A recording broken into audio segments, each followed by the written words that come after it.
toute leur vie, Aurore Drossard et sa mère Anne ne se sont battus que pour une chose, la reconnaissance de paternité d'Yves Montand.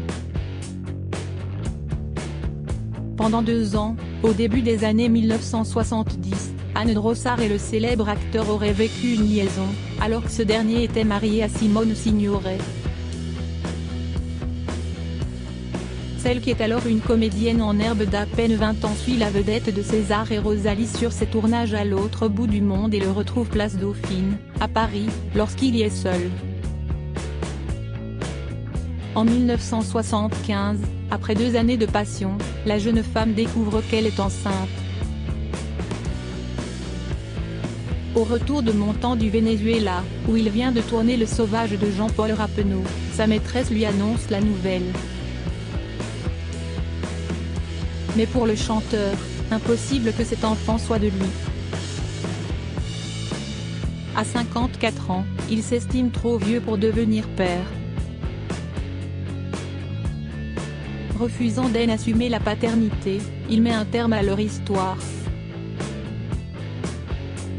Anne Drossard passera les années qui suivront à tenter de provoquer chez son ex-amant le désir de connaître leur fille.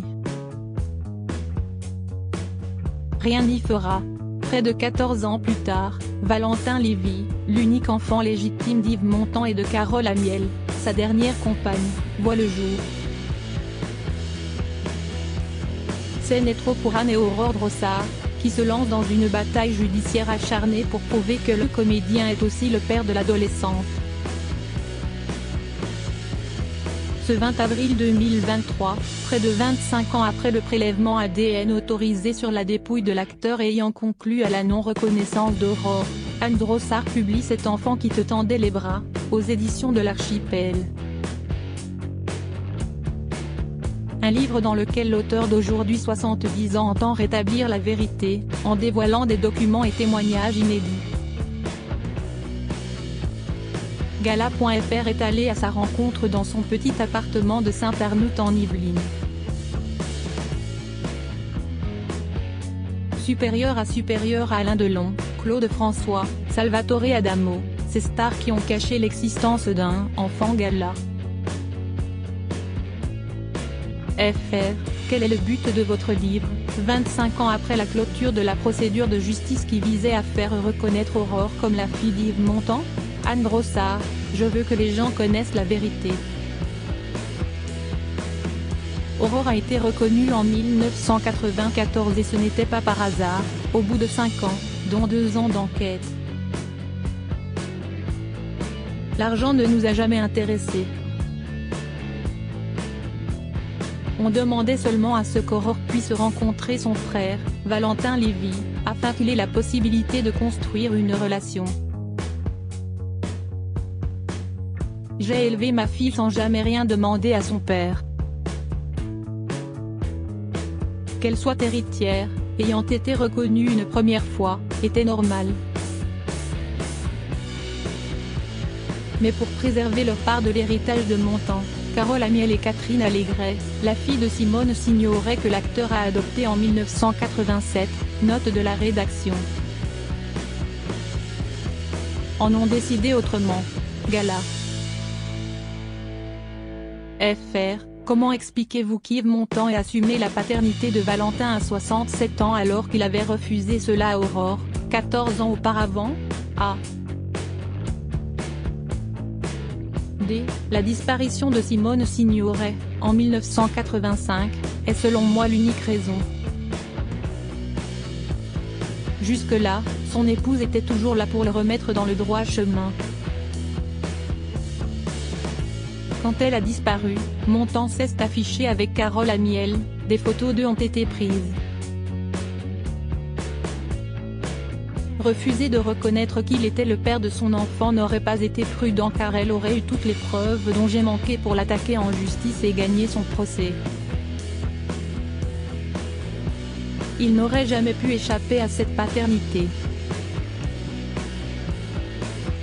Gala.fr, si des preuves de sa relation avec Carole Amiel n'avaient pas existé, aurait-il fait le même choix selon vous? A. D. Quand elle lui a annoncé qu'elle était enceinte, il l'a rejetée comme il l'a fait avec moi. Mais tout le monde l'avait déjà vue avec elle. Du temps de Simone, cela n'aurait pas été possible. Il était piégé. Carole Amiel a bien joué son coup. Emmanuel Bonini, qui signe la préface du livre, note de la rédaction, a intitulé l'un des chapitres de son livre Le véritable Yves Montand, édition Pygmalion, 2021, un accident est vite arrivé. Il y raconte le jour où Carole Amiel, enceinte de Valentin, a amené Montand à la mairie de Nice pour faire reconnaître leur enfant avant même qu'il ne naisse. Gala.fr, pourquoi n'avoir pas poursuivi Montand dès la naissance de votre fille, en 1975 ? Vous aviez 2 ans pour faire une demande de reconnaissance de paternité. A. D. Je voulais que cela se fasse de manière spontanée. Je cherchais à ce qu'une vraie relation père-fille se crée naturellement entre Montand et Aurore. Mon but n'a jamais été d'obtenir son argent. Je ne lui ai jamais demandé un centime. Gala.fr, au début de votre livre, on comprend que vous êtes une grande solitaire, qui n'a jamais pu compter que sur elle-même.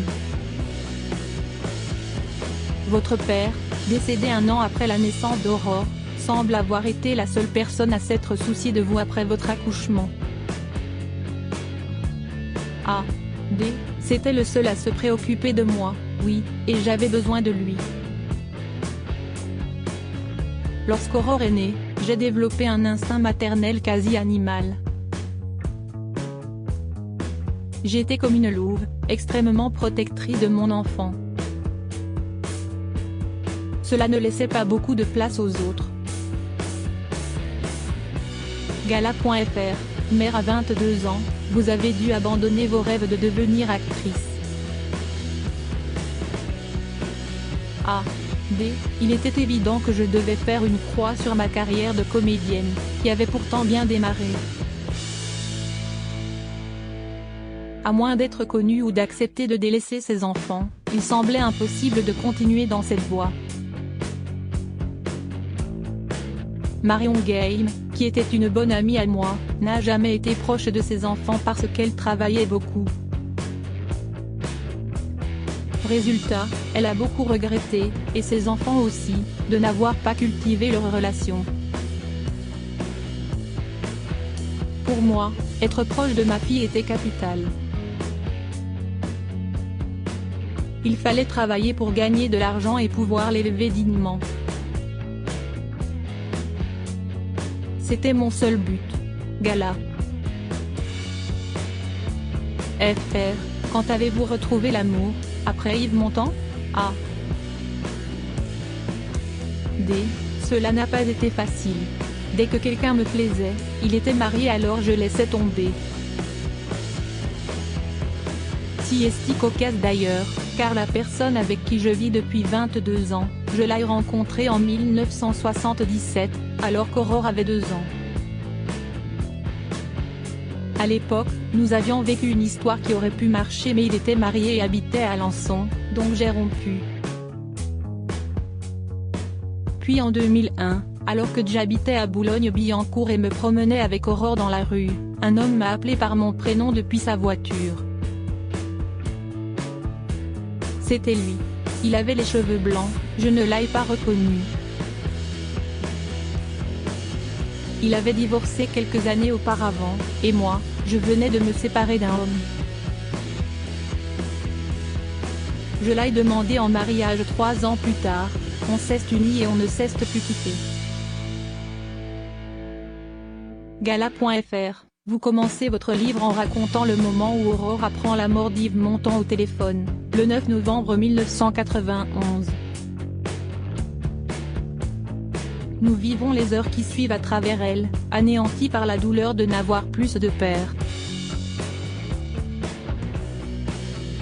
Mais vous, qu'avez-vous ressenti à cette annonce? A. D. Ça m'a fait quelque chose, bien sûr. Mais la seconde suivante, je me suis dit, lâcheur. C'était un samedi et nous avions rendez-vous chez le juge le mardi. Après avoir refusé à 3 reprises de donner son sang, faire un prélèvement ADN ou ne serait-ce que donner sa version de notre histoire, le juge allait lui annoncer qu'il serait bientôt obligé de nous payer une pension alimentaire. Je n'ai jamais cru au hasard. Gala.fr, comment va Aurore aujourd'hui? A. D. Comme moi, elle ne va pas très bien. Elle a 47 ans, mais si est-il une chose qui ne passe pas avec le temps. Cela ne peut pas passer. Heureusement, elle a rencontré un homme avec qui elle est très bien. Cela fait 10 ans qu'ils sont ensemble. Gala.fr, Aurore témoigne aussi dans votre livre, en rapportant son ressenti à chaque grande étape de l'affaire. Prendre part à ce projet lui tenait à cœur? A. D. Si est-il moi qui lui ai proposé et elle a accepté. Cela n'a jamais été que mon histoire ou la sienne. On l'a vécu différemment bien entendu, mais nous sommes inséparables l'une de l'autre. Aurore est très contente que ce livre sorte enfin car tous les documents, les témoignages des proches qui ont collaboré dans l'enquête de 1994 qui a abouti à sa reconnaissance, mais aussi tout ce qui prouve que nous n'avons jamais menti, y est présenté. Longtemps, j'ai été réduite au silence. Carole Amiel et Catherine Allégret ont absolument tout fait pour empêcher que ce livre soit publié, mais nous y sommes parvenus. Gala.fr, dans quelle mesure vous ont-elles empêché de parler? A. D. Elles sont allées voir des avocats pour tenter de m'interdire de prendre la parole. Après l'exhumation de mon temps en 1998, j'avais d'abord signé chez Hachette, puis aux éditions du Rocher, pour raconter notre histoire. À chaque fois, j'avais des contrats de 3 ans mais à force de recevoir des coups de fil des avocats des héritières de mon temps, mes interlocuteurs préféraient mettre fin à notre collaboration. On leur racontait que j'étais folle, alors j'ai jeté l'éponge pendant un moment. Si est-il le livre d'Emmanuel Bonini, le véritable Yves Montand, qui m'a redonné le courage nécessaire pour reprendre ce projet et dévoiler ma vérité. Gala.fr, vous semblez vous souvenir de chacune de vos rencontres avec Yves Montand comme si c'était hier. Vous racontez notamment la première fois où il a fait la connaissance d'Aurore, par hasard, un jour de 1976 à Roum. A. D. Je ne pourrai jamais l'oublier. J'étais descendu à Rome car mon agent m'avait fait savoir que des castings avaient lieu. Au même moment se tournait dans la capitale italienne le grand escogriffe de Claude Pinotto avec Montand dans le rôle principal. J'en ai donc profité pour réserver une chambre à l'hôtel de la ville car je savais que les acteurs et les équipes de film y séjournaient régulièrement. Je me suis dit que j'avais peut-être une chance d'y croiser Montand. Accompagné d'Aurore, j'ai pris un café avec Raymond Pellegrin, qui le connaissait bien. Il a fini par arriver et il s'est installé à notre table comme s'il ne m'avait jamais vu, en demandant à Pellegrin de lui présenter sa copine. Alors j'en ai profité pour lui présenter Aurore. J'ai toujours rêvé d'avoir une fille, m'avait-il alors répondu avec un grand sourire. Gala.fr, vous aviez dû prendre cette phrase pour un signe qu'il y avait de l'espoir. A. D. Évidemment, même si je trouvais cela culotté. Quelques jours plus tard, alors que l'on déjeunait ensemble au même hôtel avec Aurore, Il m'avait demandé de quelle couleur étaient ses yeux alors qu'elle était à la table avec nous. J'ai vraiment cru qu'un lien se nouait lorsque, un de ces jours-là, il est venu me parler alors que j'arrivais à l'hôtel en voiture. J'avais une Porsche à l'époque et je lui avais demandé de me tenir Aurore le temps que je remette bien le siège arrière. Quand j'ai voulu la reprendre, il la tenait dans ses bras et avait un regard très particulier. On sentait qu'il se passait quelque chose. Alors j'ai continué à attendre au cas où il se déciderait de lui-même à passer du temps avec sa fille. Je me disais qu'avec l'âge, il comprendrait que tourner le dos à son enfant ne menait à rien. Je ne lui demandais que deux choses, la voir de temps en temps et être gentil avec elle. Gala.fr, pendant les 2 ans de votre liaison, vous considériez-vous en couple avec Yves Montand? Vous écrivez que vous étiez folle de lui mais que vous ne vous seriez jamais imaginé vivre avec lui pour autant. A. D. Nous étions ensemble, oui. Je suis quelqu'un de très indépendant et très vite, j'ai pris conscience qu'il ne me traitait pas correctement. Mais j'étais trop amoureuse au tout début, quand il faisait encore attention à moi, pour le voir. Il suffisait qu'il m'appelle pour que saute dans un taxi et vienne le retrouver. Mais pendant notre relation, je n'imaginais pas une seconde qu'il sautait sur toutes les femmes qui lui plaisaient. Il me parlait pourtant de ses dernières conquêtes. Alors que nous étions ensemble à Saint-Paul-de-Vence, il m'avait raconté avoir dragué des femmes dans une boîte de nuit.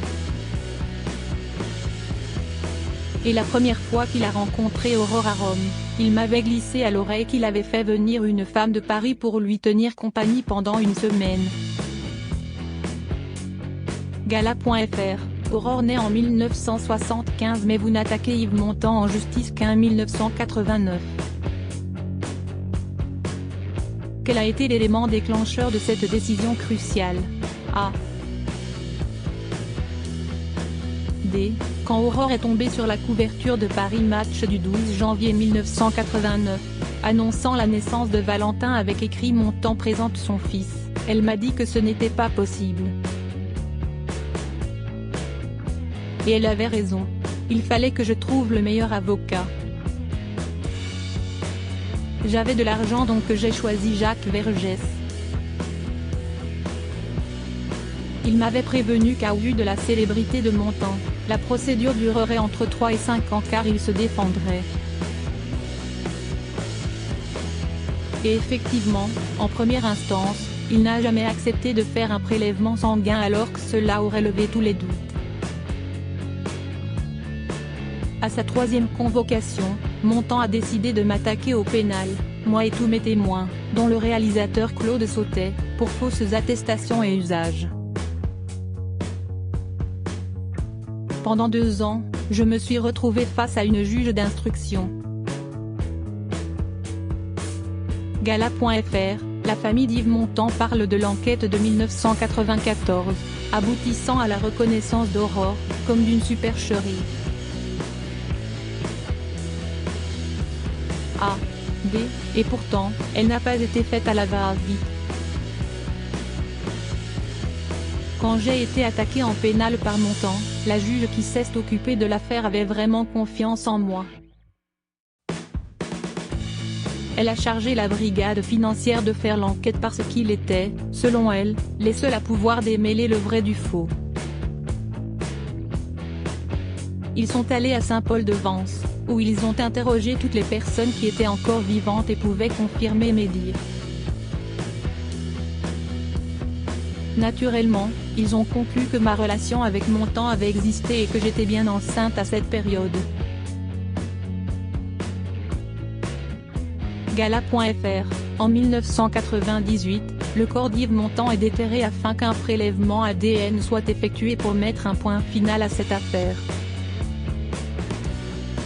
Cette décision choque profondément les Français. A. B.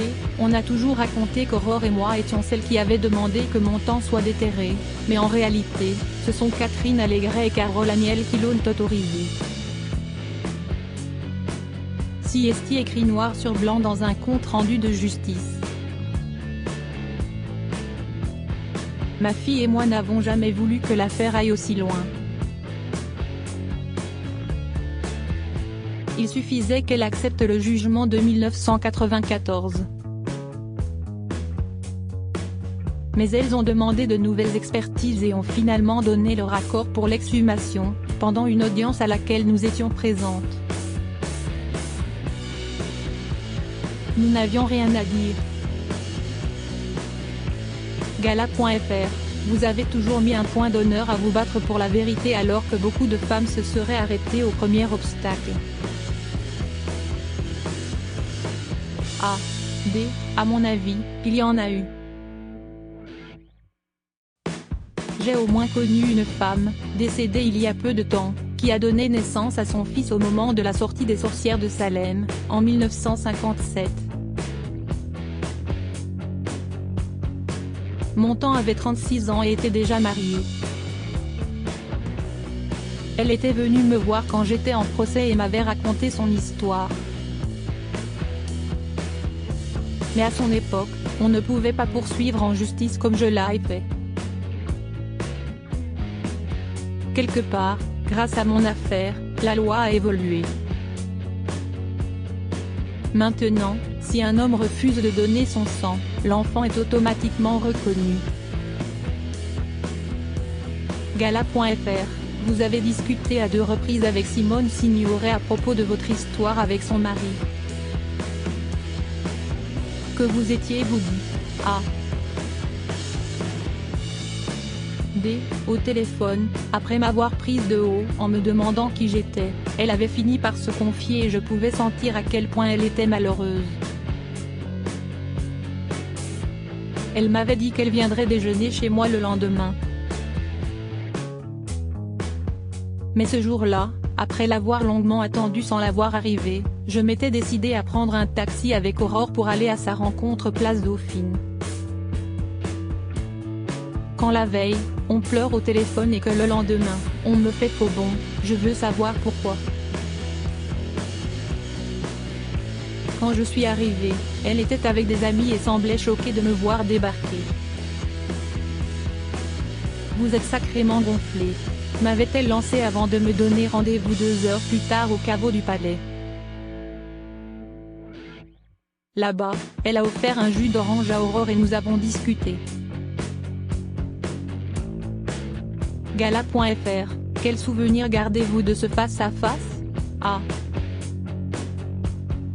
D. J'ai rencontré une femme qui souffrait et avait déjà beaucoup souffert par le passé, notamment à cause de l'aventure de Montand avec Marilyn Monroe dans les années 1950. Elle a beaucoup trop donné à cet homme qui la trompait sans arrêt. Elle était au courant de toutes ces aventures. Elle m'avait même dit au téléphone, si je devais adopter tous les enfants de Montand, j'aurais une famille nombreuse. Ce n'est pas pour rien qu'en 1981, dans le livre Le chant d'un homme de Richard Canavo et Henri Quiqueré, Montand déclare que toutes les femmes devraient être comme Simone. Crédit photo, collection personnelle d'Anne Drossard 1973.